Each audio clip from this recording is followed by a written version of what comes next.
Wow, কর্নারটা দেখছো? অনেক সুন্দর। ড্রিফট করি একটা। না প্লিজ,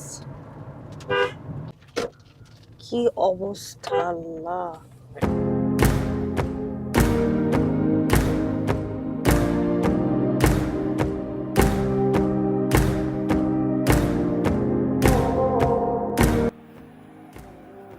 আনিকা, কোথায় তুমি? আমি এখন শ্রীমঙ্গলে। আনিকা আছে হচ্ছে গিয়ে এখন শ্রীমঙ্গলে। আমরা শ্রীমঙ্গলে আসছি, রাইট? তার আগে সবাইকে আসসালামু আলাইকুম। আসসালামু আলাইকুম। আমি মাহাদি। আমি আনিকা। সো গাইস, আজকে আমরা আসছি হচ্ছে গিয়ে ঢাকা থেকে শ্রীমঙ্গল। অ্যান্ড জার্নি, এটা কতক্ষণের জার্নি ছিল? আই গেস 4.5 ঘন্টার মতো। আমাদের রোড ট্রিপ আপনারা অনেক লাইক করেন, সেটা আমরা জানি দেখেই তেলের দাম বাড়ছে, তা সত্ত্বেও আমরা রোড ট্রিপে আসছি, রাইট? সো ইয়েস, এখন আপনারা এনজয় করবেন। আমরা